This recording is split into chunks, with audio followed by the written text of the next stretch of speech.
나발이 되었어도 나발처럼 끝나지 말라. 나발 시리즈 말씀 마지막 세 번째 말씀입니다. 오늘 말씀의 배경을 다시 반복합니다. 사무엘상 25장 2절을 보시면 바란광야 근처 마온이라는 지역이 있습니다. 여기 양 3,000마리, 염소 1,000마리 키우는 부자가 있었습니다. 이 사람의 이름은 나발입니다.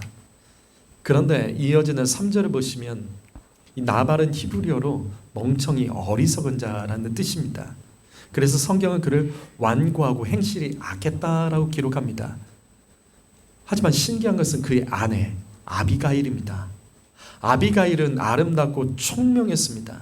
그래서 이 가정은 아내의 지혜로움 때문에 부자가 될 수 있었습니다. 성도 여러분, 지난 시간까지 말씀의 핵심을 기억하십시오. 나발을 만났다고 나발되지 마십시오. 나발과 함께 살아도 나발되지 않은 사람이 있습니다. 그래서 우리는 아비가일을 통해서 지혜를 배워야 됩니다. 왜? 아비가일은 나발과 함께 살았는데도 나발되지 않았기 때문입니다. 바로 이겁니다. 여러분, 어떤 일을 겪든지 부모 탓하지 마세요. 환경 탓하지 마세요. 남편 탓하지 마시고, 아내 탓하지 마시고, 과거 탓하지 마세요. 나라 탓, 코로나 탓만 하지 마세요. 나발을 만났다고 나발되지 마세요. 그런데 오늘 말씀에는 또 한 명의 나발이 등장하죠. 누구죠? 또 한 명의 나발이 등장합니다. 누굽니까? 누구예요? 다윗입니다. 사무엘상 25장 4절과 5절의 말씀 보시면 어느 날 다윗은 나발이 자신의 3,000마리 양떼의 털을 깎는다는 소식을 듣습니다. 이때 마을 사람들까지 다 모여서 함께 양떼를 깎으며 큰 잔치, 먹을 것이 많습니다. 그래서 다윗은 풍성한 나발의 집에 먹을 것을 얻기 위해서 10명의 소년을 보냈습니다. 이게 10명을 보냈다는 게 무슨 뜻이냐면 당연히 나발이 줄 알았습니다. 왜냐하면 당시 다윗은 바란광야 지역에서 광야의 도둑들, 약탈자들로부터 나발의 양떼 가축들, 그다음 마을 사람들의 생명과 재산까지도 사실은 다윗이 다 지켜주고 있었기 때문이에요. 이것은 나발도 알고 있습니다. 그래서 당연히 나눠줄 줄 알고 10명의 소년을 보냈는데 이게 어떻게 된 일이죠? 사무엘상 25장 10절과 11절을 보면 이 나발이 정말 그 이름값을 합니다. 다윗을 실컷 모욕하고 조롱한 뒤에 아무것도 주지 않고 다윗의 소년들을 쫓아냈습니다. 이 소식을 전해들은 다윗이 너무나도 열이 받았어요. 그래서 나발이 됩니다. 사무엘상 25장 22절 말씀 보시면 다윗이 얼마나 화가 났는지, 내가 나발과 그에게 속한 모든 남자 내가 다 죽이겠다. 그런데 우리 생각해 보자고요. 지난 시간 말씀 기억하십니까? 왜 나발과 그에게 속한 남자들이 다 죽어야 되죠? 여러분, 왜 나발이 다윗에게 죽어야 됩니까? 죽어야 될 이유가 뭔데요? 먹을 거 안 줘서? 은혜 몰라서? 자기 비웃고 조롱해서? 이런 식으로 죽여야 된다면 나와 내 가족도 살아남을 사람이 한 명도 없겠죠. 이 세상은 온통 난리가 났겠죠. 성도 여러분, 다시요, 오늘 말씀의 핵심만 기억하십시오. 나발을 만났다고 나발되지 마십시오. 아비가일은 나발과 함께 살았는데도 나발되지 않았습니다. 하지만 다윗을 보십시오. 다윗은 나발됐죠. 나발을 한 번 만나고 나발됐습니다. 정확히 말하면 나발을 만난 적도 없습니다. 나발이 하는 말 전에 듣고 단 한순간에 다윗은 나발됐다고요. 남의 말 듣고 쉽게 흥분하지 마세요. 나발이 그런 인간입니다. 내가 직접 본 것도 아니고 직접 만난 것도 아니고 남의 말 듣고 쉽게 흥분하지 마세요. 그래서 하나님께서는 나발과 함께 살았어도 나발이 되지 않았던 아비가일을 하나님께서 사용하신 것입니다. 사무엘상 25장 23절과 24절 말씀 보시면, 자, 이 말씀 자세히 보시면 나발을 만나서 똑같이 나발된 다윗을 막기 위해서 아비가일은 무엇을 하냐면 엎드렸습니다. 성경은 아비가일이 엎드렸다라는 것을 반복해서 강조합니다. 성도 여러분, 우리는 이 말씀을 통해서 아비가일이 나발과 함께 살았어도 나발이 되지 않을 수 있었던 지혜를 배워야 됩니다. 그것은 바로 엎드림이에요. 인생을 살다가 나발을 만날 수 있습니다. 그러나 우리가 나발을 만났다고 나발되지 않으려면 엎드려야 됩니다. 성도 여러분, 나발을 만나도 나발되지 않으려면 다윗처럼 나발이 했던 말과 행동들을 되씹으며 묵상하지 마십시오. 다윗이 왜 나발이 됐죠? 나발의 말을 묵상해서 그런 거예요. 나발을 만났어도 하나님의 말씀을 엎드려 묵상하면 나발되지 않습니다. 우리의 문제는 바로 이거예요. 왜 나발이 자꾸 될까? 왜 나발을 자꾸 묵상하세요? 여러분, 이제 상처 있는 분 계시죠? 누군가에게 상처받은 거 지금도 기억하는 분 계시죠? 혹시 이 안에서도 서로 예전에 누가 나에게 대해서 어떤 말을 했기 때문에, 내 가족에 대해서 어떤 말을 했기 때문에 상정도 하지 않고 말하지 않는 사람 있죠. 그런 말들은 정확히 기억할 거예요. 그 멘트 하나하나, 그 단어 하나 정확히 기억할 거예요. 그거 묵상하니까 나발되는 겁니다. 하나님 말씀을 그렇게 묵상했으면 우리 인생이 얼마나 달라졌을까요? 나발의 말을 묵상하지 마세요. 하나님 말씀 엎드려 묵상하십시오. 그는 나발을 만나도 어떤 나발에 둘러싸여 있어도 나발되지 않고 이길 수 있는 겁니다. 그래서 사무엘상 25장 33절 말씀, 자, 읽어봅니다. 읽습니다. 시작. 또 내 죄를 칭찬하시며 또 내게 복이 있을지로다. 오늘 내가 피를 흘린 것과 친히 복수하는 것을 내가 막았느니라. 다윗은 아비가일의 엎드림 때문에 나발의 모습을 멈췄습니다. 그리고 다윗은 아비가일의 지혜를 칭찬합니다. 자, 그렇다면 여기 지혜가 나오죠. 다윗이 칭찬한 아비가일의 지혜가 뭐죠? 다윗이 칭찬한 아비가일의 지혜가 뭐예요? 말 잘한 거예요? 아니에요. 중심 보십시오. 엎드림입니다. 아비가일이 엎드렸기 때문에 다윗이 멈춘 겁니다. 사랑하는 성도 여러분, 엎드림이 지혜입니다. 뻣뻣함이 어리석음인 거예요. 여러분, 저는 이 말씀을 통해서 나발과 다윗을 비교해 보라는 하나님의 음성을 듣습니다. 무슨 말이냐면, 나발과 다윗을 한번 비교해 볼까요? 다윗은 아비가일 단 한 번 만나고 나발되지 않았습니다. 나발됐던 다윗은 아비가일 한 번 만나고 나발되지 않았는데, 나발은요, 아비가일과 함께 살았어도 그는 여전히 나발돼서 살아가고 있는 겁니다. 사랑하는 성도 여러분, 하나님께서 나에게 허락하신 아비가일은 무엇입니까? 하나님께서 나에게 붙여주신 아비가일은 여러분에게 누구입니까? 여러분, 말씀을 통해서 아비가일의 음성을 들었을 때 나발됨을 멈추십시오. 여러분에 대해서 기도하는 목회자, 성도, 남편, 아내, 부모를 통해서 아비가일의 음성을 들었을 때 잔소리를 듣지 마시고 다윗처럼 나발됨을 멈추십시오. 그리고 오늘 말씀의 이야기입니다. 다윗의 문제를 해결한 아비가일은 이제 자신의 남편 나발을 깨우기 위해서 집으로 돌아가게 됩니다. 36절 말씀 보겠습니다. 36절 말씀 읽습니다. 시작. 아비가일이 나발에게로 돌아오니 그가 왕의 잔치와 같은 잔치를 그의 집에 배설하고 그에 취하여 마음에 기뻐하므로 아비가일이 밝는 아침까지 아무 말도 하지 아니하더라. 아비가일이 집에 돌아와서 얼마나 한심했을까요? 나발이 술에 취해 즐거워하며 그냥 엎어져 있는 거예요. 나발은 아비가일의 말을 들을 수 있는 상태가 아니었습니다.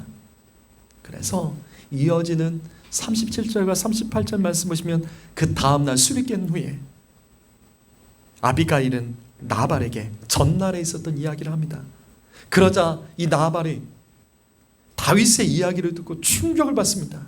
자신의 어리석음 때문에 아무것도 못 채 죽을 뻔했구나. 이것에 낙심돼서 몸이 돌처럼 된 후에, 그리고 열흘 후 나발이 죽습니다. 나발이 참 허무하게 죽습니다. 이것이 오늘 말씀의 줄거리입니다. 성도 여러분, 우리는 이 말씀을 통해서 우리에게 경고하신 하나님의 음성을 들어야 돼요. 그것이 오늘 말씀의 제목입니다. 나발이 될 수는 있어도 나발처럼 끝나지 맙시다. 인생을 살다 보면 누구나 나발이 될 때가 있죠.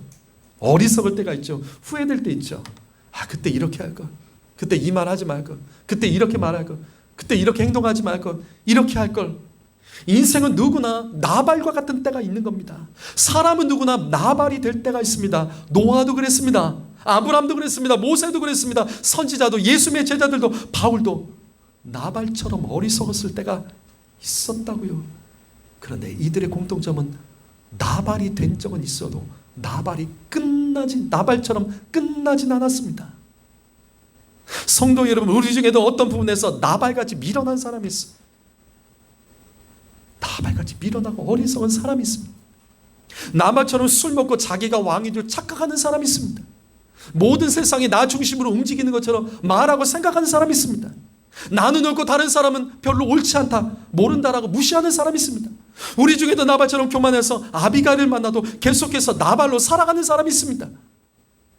하지만 나발이 될 수는 있어도 나발처럼 끝나지는 맙시다. 그렇다면 나발은 왜 이처럼 허무한 나발로 끝나게 됐을까요?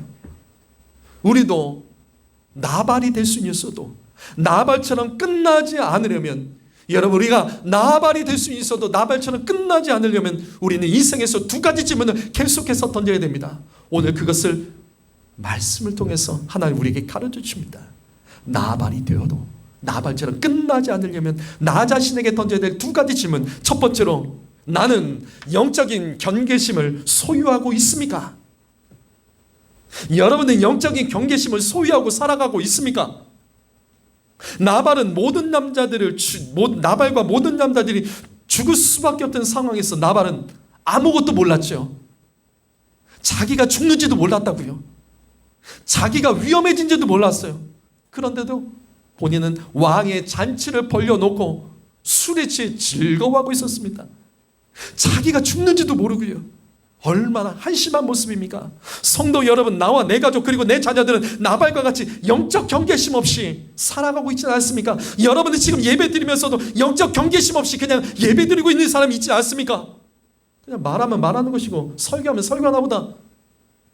들을 말씀 안 듣고 그냥 안 들리면 그냥 가만히 있고, 그렇게 경계심 없이 예배 드리고 있지 않습니까? 이 말씀에서 나발의 모습을 잘 봐두십시오. 영적 경계심이 없는 사람의 모습이 바로 이와 똑같습니다. 예수님께서도 심판받기 전에 어리석은 사람들, 영적 경계심이 없는 사람들의 모습을 이와 똑같이 말씀하셨다는 것을 아십니까? 누가복음 17장 27절 말씀. 자, 눈 뜨자. 정신 차리고 분명하게 딴 생각하지 말고 말씀 정확히 읽어요. 이 말씀 읽고 오늘 예배가 내 인생의 마지막이 될 수 있다는 생각을 가지고 예배 정확히 드리세요. 누가복음 17장 27절 말씀 있습니다. 시작. 노아가 방주에 들어가는 날까지 사람들이 먹고 마시고 장가들고 시집가더니 홍수가 나서 그들을 다 멸망시켰으며. 노아의 홍수가 있기 바로 직전까지 사람들은 노아를 봤죠. 왜 방주를 짓는 거야? 홍수가 난대. 노아가 홍수의 심판을 계속해서 경고했죠. 그런데 영적 경계심이 없었던 사람들의 모습 보십시오. 그냥 나발처럼 먹고 마시고 즐기다가 어느 날 갑자기 멸망당한 겁니다. 성도 여러분, 멸망은 어느 날 갑자기 오는 게 아닙니다. 사실은 주님께서 우리에게 계속 경고해주고 계시는 거예요. 어느 날 갑자기 당한다고요? 아니요. 노아의 홍수 때 죽은 사람들, 그들은 영적 경계심이 없어서 그렇게 허무하게 멸망당한 겁니다. 근데 이어서 주님께서는 또 하나의 이야기를 해주십니다. 누가복음 17장 28절과 29절 말씀, 이번엔 롯의 이야기를 해주세요. 아브라함의 조카 롯이 살았던 소돔성도 똑같다는 거예요. 어떻게? 여러분, 그 땅이 얼마나 악하고 음란했으면 하나님께서 그 땅을 직접 심판하시기로 결심을 내리시고 이 땅에 직접 내려오셨겠습니까? 그 땅에는 영적 경계심을 가진 사람이 없었어. 하나님의 사람 롯조차도 영적 경계심이 없었습니다. 그래서 하늘에서 불과 유황이 비 오듯이 떨어질 때 이들은요, 그때 멸망당해 다 죽었습니다. 바로 조금 전까지 동성애하겠다고 그렇게 온 마을 사람들이, 남자들이 난리치다가 바로 그날이 심판날인지도 모르고 노아의 시대처럼 먹고 마시고 사고 팔고 신고 집 짓고 이 땅에서 만족하다가 그냥 바로 한순간에 멸망당했습니다. 영적 경계심이 없기 때문에 심판이 오는지도 모르고 죽은 겁니다. 그날이 나의 마지막 날인지도 모르고 준비함 없이, 하나도 없이 심판당해 죽은 것입니다. 그런데 이 노아의 용수와 소돔성의 멸망의 이 결론 말씀, 다음에 이어지는 누가복음 17장 30절 말씀이 뭐냐면 이 말씀으로 끝납니다. 인자가 나타나는 날에도 이러하리라. 예수님의 재밀도 똑같습니다. 여러분, 재림은 두 가지예요. 주님이 오시든지 아니면 내가 주님의 부르심 먼저 받든지. 재림은 언제나 두 가지예요. 주님이 오시든지 그 전에 내가 부름받든지. 똑같습니다. 주님의 재림도 똑같습니다. 우리가 하나님 보좌 앞에서 심판받는 날도 어느 날 갑자기 오는 거예요. 근데 사실은 갑자기 오는 게 아니죠. 주님은 계속해서 경고하시죠. 지금 이 말씀을 통해서도 경고하시죠. 다시 말해서 영적 경계심 없이 이 땅에서 나발처럼 자기가 하고 싶은 말 다 하고 하고 싶은 대로 생각하고 하고 싶은 대로 살아가는 사람, 왕처럼 내 중심적으로 생각하고 살아가는 사람, 그 사람들은 자기가 심판날이 오늘인지도 모르고 그냥 끝나버릴 수 있다는 겁니다. 성도 여러분, 나와 내 가족이 나발이 될 수 있어요. 근데 나발처럼 끝나지 않으려면 이 한 가지는 지키십시오. 영적 경계심을 가지셔야 됩니다. 오늘 하루 긴장하며 예수 믿으셔야 됩니다. 그냥 예배 드리지 말고 긴장하십시오. 이 예배가 나의 마지막이 될 수 있다는 그 긴장감을 가지고 살아가셔야 된다고요. 누가복음 21장 34절 말씀, 자, 큰 소리로 읽습니다. 영적 경계심을 가지고 읽으십시오. 읽습니다. 시작.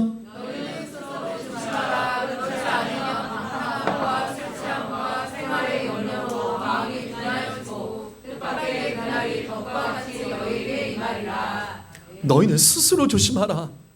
이게 뭐예요? 너희 영적 경계심 가져라, 이 말이죠. 영적 경계심을 가지고 너희 깨어있으라, 그 말씀이죠. 그리고 주님은 영적 경계심이 없이 살아가는 사람들의 특징을 여기 세 가지로 말씀하십니다. 너희가 영적 경계심을 가지고 살아가야 되는데 그것이 없는 사람들은 너 이렇게 살 거야. 조심하지 않는 자, 스스로 조심하지 않는 자, 이렇게 살 거야. 첫 번째가 방탕함이에요. 이 방탕함은 헬라어로 술 먹은 사람의 모습입니다. 다시 말해서 이 뜻은 뭐냐면 세상 것에 취해 있는 사람, 세상 것에 매여 있는 사람, 그 사람은 방탕하다. 영적 경계심이 없는 거죠. 붙들어야 될 것을 붙들지 않고 있는 사람, 그래서 심판당하는 겁니다. 그리고 영적 경계심이 없는 두 번째 사람의 특징은요, 술 취함입니다. 우리 앞에서 말씀 맞죠? 술 취함은 모든 심판받는 사람들의 모습이에요. 노아의 방주 때도 술 취해 있는 사람들이 심판받았습니다. 소돔성이 심판받을 때도 세상 것에 취해 있는 사람들이 심판받았습니다. 오늘 말씀에서도 하나님의 징계로 죽은 나발의 모습을 보십시오. 나발의 그 마지막 모습이 뭐예요? 술 취해 있었어요. 성도 여러분, 술 먹으십니까? 여러분, 술 드세요? 뭐 술을 드신다라는 단어 씁니까? 술 처먹습니까? 예수 안 믿는 사람들, 건강하고 깨끗한 가정에서 술 안 먹어요. 술 먹는 분들 조심하세요. 내 자녀들 똑같이 됩니다. 술 먹으면 더러워지죠. 살림살이가 더러워지죠. 말이 더러워지고요. 눈빛과 표정이 더러워지고 그 삶이 더러워지고 관계가 더러워집니다. 그래서 술 먹으면 항상 더러워지고 싸움 나고 가난한 겁니다. 술 먹고 예배 드리면 잘 돼요? 술 먹고 기도 될 것 같아요? 술 먹고 찬양 될 것 같습니까? 조금 되죠. 어느 정도 되지만 그 이상은 못 나가요. 술 먹은 것 때문에 마귀가 계속해서 이간질합니다. 영적으로 깨어있는 사람들 술 먹지 않습니다. 카톨릭 신부들이 술 잘 먹습니다. 카톨릭에서 술 먹을 수 있어요. 그런데 아세요? 존경받는 신부들은요, 술 안 먹습니다. 술 안 먹어요. 왜? 술 먹으면 반드시 실수합니다. 뉴스 보시죠. 뉴스 보시면 큰 사고가 나와요. 사건이 나와요. 근데 항상 사람들이 하는 말 똑같아요. 술 먹어서 기억이 없대요. 바로 그거예요. 술 먹고 한 번에 인생 끝날 수 있습니다. 술 취한 그날 내 인생 한 번에 망가질 수 있습니다. 술은 영적인 경계심과 긴장감을 제거합니다. 그래서 술 먹으면 안 된다는 거예요. 영적 경계심과 긴장감을 제거하기 때문에 마귀가 공격하기 제일 좋은 사람이 술 먹은 사람이에요. 술 먹지 마십시오. 우리 교회에서 술 먹으면 괴로우실 겁니다. 제가 계속해서 말씀으로 때릴 거예요. 괴롭힐 거예요. 주보 광고에다 박아서 술 먹지 말라고 계속해서 괴롭힐 거예요. 먹지 마세요. 안 돼요. 여러분의 가정을 깨끗하게 건강하게 영적 경계심 가지고 살아가려면 이것부터 끊을 줄 알아야 됩니다. 또한 영적 경계심이 없는 사람의 세 번째 특징을 성경은 이렇게 기록합니다. 예수님이 이렇게 말씀하셨어요. 생활에 염려를 한다. 영적 경계심이 없는 사람은 생활에 염려로 살아갑니다. 그래서 마음이 둔하다. 생활에 염려가 뭐죠? 여러분 생활의 염려는 뭐예요? 결국은 돈 아니에요? 그리고 자녀 문제 아닙니까? 성공 문제 아닙니까? 청년들은요, 생활의 문제, 진로의 문제, 만남의 문제, 성적인 문제, 자기 욕심의 문제, 결국 이것 아닙니까? 근데 성경 보십시오. 영적 경계심이 없는 사람은 생활의 염려에서 결국 마음을 빼앗깁니다. 하나님이 들어갈 자리가 없는 거예요. 그래서 이 땅에 썩어질 것 쫓다가 심판만에 심판 받는지도 모르고 그냥 끝나버린다는 거예요. 사랑하는 성도 여러분, 방탕하십니까? 혹시 술에 취해 계십니까? 이 땅의 염려에 대해서, 생활에 대한 염려 때문에 마음을 빼앗겨 하나님의 경고의 음성을 듣지 못하고 지금도 말씀을 들으면서도 딴 생각하고 있지 않으세요? 다시요. 나발이 될 수 있어도 나발로 끝나지 마십시오. 그러기 위해선 삶의 방탕함과 술취함과 생활에 대한 염려를 말씀으로 해석하고 영적인 경계심을 가지셔야 됩니다. 여유로운 신앙생활은 없어요. 긴장감 없는 신앙생활은 절대 있을 수 없습니다. 핍박과 손해가 없이 예수 믿는 것은 절대로 있을 수 없습니다. 왜? 마귀는 우리가 그렇게 똑바로 예수 믿는 것을 절대로 가만히 두지 않아요. 영적인 경계심을 가지고 지금 이 시간에도 예배 드리고 또 내가 예수를 정말 믿고 있는지 점검하십시오. 오늘 이 말씀 듣는 이 시간이 마지막의 인생이 될 수 있다는 것을 기억하며 날마다 하나님의 부르심, 심판대 자리에 앞에 서게 될 것을 준비하며 살아가는 영적으로 긴장하는 성도 여러분 되시기를 예수님의 이름으로 축복합니다. 우리가 나발처럼 끝나지 않기 위해서는 나 자신에게 던져야 될 두 번째 질문이 있습니다. 그것은 바로 이거예요. 잘 보세요. 나는 낙담하여 돌과 같을 때 눈물로 기도했나? 나는 낙담했을 때, 돌과 같이 됐을 때, 삶이 굳어졌을 때, 인생이 굳어졌을 때 나는 눈물로 기도했나? 이거 보실 줄 아셔야 됩니다. 여기 37절 말씀 보시죠. 여기 37절 말씀 읽어봅니다. 37절 말씀 있습니다. 시작. 아침에 나발이 포도주에 섞인 후에 그의 아내가 그에게 이르기를 바라매 그가 낙담하여 몸이 그와 같이 되었더니. 나발은 자신이 술에 취해서 즐거워하고 있었을 때 바로 그 순간에 아무것도 모른 채 다윗에게 죽을 수 있었다는 사실, 이 가문의 모든 남자들이 다 죽을 수 있었다는 사실에 놀라서 낙담을 합니다.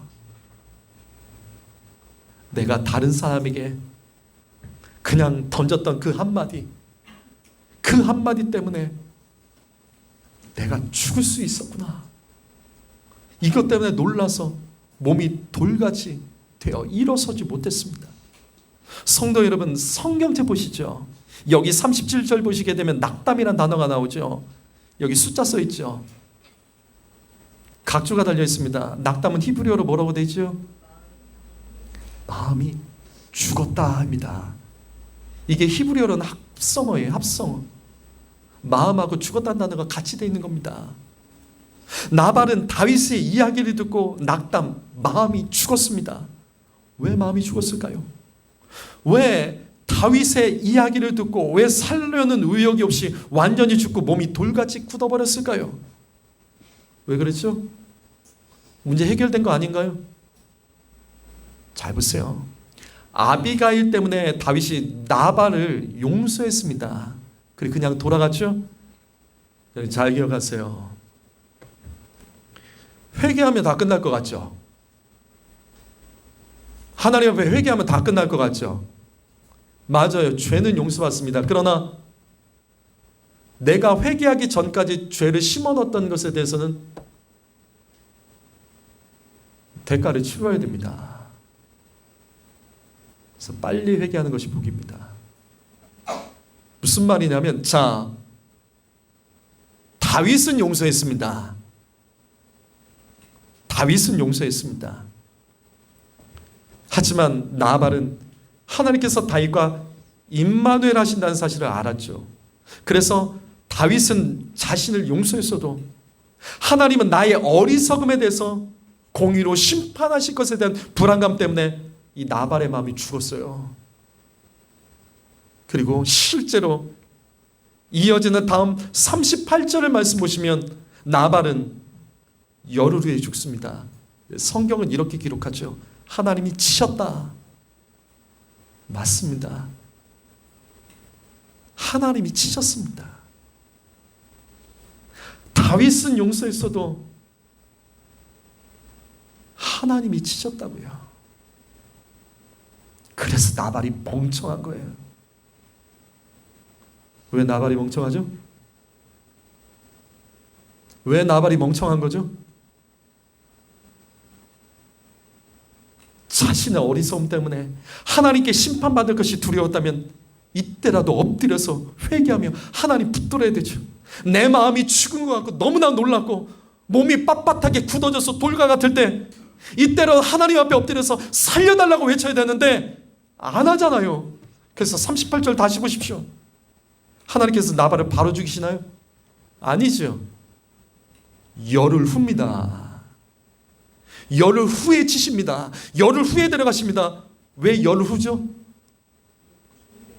회개할 기회를 주셨잖아요. 정확히 말하면 기다려주신 겁니다.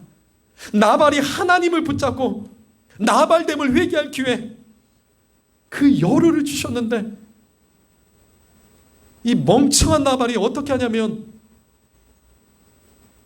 그냥 마음이 굳어서 염려하다가 열흘 동안 앓다가 그냥 죽어버린 거예요. 성도 여러분, 인생을 살다가 죽을 것 같고 돌과 같이 마음과 삶의 인생이 무력해질 때 그때 가만히 계시지 마세요. 그때 하나님 붙잡고 기도하셔야 됩니다. 마음이 죽을 것 같고 삶이 돌같이 굳어서 무력할 때 그때가 바로 눈물의 기도가 필요하다는 것을 기억하시기 바랍니다. 이게 저의 말이 아니에요. 예수님 말씀입니다. 누가복음 8장 6절 말씀. 더러는 바위 위에 떨어짐에 싹이 났다가 습기가 없으므로 말랐고. 이 말씀은 성경에서 가장 중요한 씨 뿌리는 자의 비유 중에 한 부분입니다. 예수님의 비유 중에 씨 뿌리는 자의 비유가 제일 중요합니다. 왜냐하면 예수님이 직접 해석해 주셨어요. 가라지 비유와 함께 가장 긴 비유가 이 씨 뿌린 자의 비유. 이거는 예수님께서 해석을 정확히 해주셨습니다. 우리가 감동받은 대로 해석하면 안 돼요. 씨 뿌린 자의 비유는요, 예수님께서 해석해 주신 비유 그 방법대로만 해석을 해야 돼요. 이 말씀은 돌밭 위에 뿌려진 씨앗, 즉 돌밭과 같은 마음에 뿌려진 하나님의 말씀에 대해서 예수님께서 직접 해석해 주신 부분이에요. 돌밭 위에 뿌려진 씨앗은요, 싹이 조금 나다가 금방 말라 죽습니다. 그 이유를 예수님은 이렇게 말씀하십니다. 습기가 없어서. 돌밭같이 굳어진 마음 받은 습기가 없다는 겁니다. 즉 돌같은 마음을 가진 사람은 말씀에 대해서 은혜와 회개의 눈물이 없다는 거예요. 나발처럼 마음이 죽어서 돌같이 굳어졌기 때문에 습기가 없어서 죽은 겁니다. 이런 바로 이것입니다. 돌밭같이 굳어진 마음, 나발처럼 마음이 죽어서 돌처럼 굳어진 사람이 살아나려면 가장 필요한 것이 습기예요. 습기. 우리가 주님 앞에 보여야 될 습기는요, 딱 한 가지밖에 없어요. 눈물의 기도입니다. 사랑하는 성도 여러분, 울어야 삽니다. 울었더니 바뀌죠. 주님 앞에 울었더니 바뀌는 거예요. 나발이 되어도 나발처럼 마음이 죽고 몸이 돌처럼 굳어져 있다 할지라도 울면 삽니다. 나 같은 죄인에게 주시는 생명의 말씀을 듣고 눈물로 회개하면 돌처럼 굳어진 자도 습기 때문에 생명력을 갖게 됩니다. 이 사진 보세요. 이게 말이 되냐고요. 돌이 어떻게 나무가 자라고 잎이 나고 싹이 나서 꽃을 피웁니까? 돌 위에요. 돌 위에. 가능합니다. 어떻게? 돌에 습기가 있으면 뿌리가 파고 들어가서 생명력을 가지고 자랄 수 있는 겁니다. 돌 위에다가도 물을 뿌려주고 습기를 계속해서 유지해주면 돌 위에서도 꽃이 핍니다. 나는 낙담하고 돌과 같을 때, 인생에서 낙심되고 삶의 모습이 돌과 같을 때 눈물로 기도하고 있습니까? 왜 언제까지 남탓만 하실 거예요? 언제까지 남의 도움만 기다리시려고 하십니까? 하나님께서는 어리석은 나발을 그냥 데려가지 않았죠. 돌 같은 나발을 그냥 심판하지 않았다고요. 열흘의 시간을 주셨습니다. 왜? 습기를 원하신 거예요. 네가 돌과 같이 됐다면 습기가 있어야지 또 살 수 있다는 거예요. 습기가 있으면 돌 위에도 뿌리가 파고들어서 생명이 자랄 수 있습니다. 돌 같은 마음과 돌 같은 인생의 삶에서도 눈물의 기도가 있으면 살아날 수 있습니다. 성도 여러분, 요즘에 마음이 죽어서 돌과 같이 굳어진 것들은 여러분에게 무엇입니까? 가정이 돌과 같이 굳어진 것은 무엇입니까? 생명력이 없는 것들이 있습니까? 희망이 보이지 않는 것이 있어요. 일터가 돌처럼 굳어서 잘 안 되십니까? 관계가 돌처럼 굳어서 자꾸만 다툼이 일어나십니까? 영혼의 문제, 사명의 문제 앞에서 어느새 돌처럼 굳어져 있는 인생으로 예배를 드려도 감동이 없으십니까? 안 돼요. 이거 해결하시려면 이렇게 하셔야 됩니다. 눈물을 흘리십시오. 눈물을 흘리십시오. 눈물을 흘려야지 거두는 겁니다. 눈물을 흘려야지 거둘 수 있는 겁니다. 울어야지 열매를 거둘 수 있다고요. 눈물을 흘리며 씨를 뿌리는 자가 거두리라. 울며 씨를 뿌리러 나간 자가 거두리라.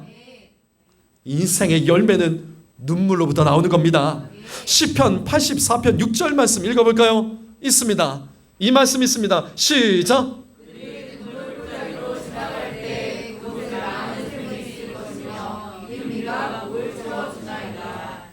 성도 여러분, 인생의 괴로움의 골짜기, 궁핍의 골짜기, 실패의 골짜기, 상실의 골짜기를 걸어가고 계십니까? 괜찮아요. 눈물로 통과하십시오. 눈물로 통과하십시오. 하나님께서는 눈물로 통과하는 자에게 많은 샘물에 이르게 하시고 복으로 채워주실 줄 믿습니다. 이사야서 38장 5절 말씀. 하나님께서 사망의 판결을 내렸던 히스기야 이야기입니다. 너 죽는다라고 주님이 아예 선언을 하셨어요. 너 죽는다라고 주님 말씀하셨으면 그렇게 되는 거죠. 근데 히스기야가 어떻게 하나 잘 보세요. 기도했습니다. 눈물로 기도했습니다. 그때 주님이 이사야 선지자를 통해서 말씀하시고 내가 너의 기도 들었고 눈물을 보았다. 성도 여러분, 눈물로 기도하면 사망도 이깁니다. 눈물로 기도하면 살아납니다. 생명이 하나님은 눈물로 기도하는 자를 절대로 포기하지 않습니다. 요한계시록 7장 17절 말씀 읽어볼까요? 있습니다. 시작.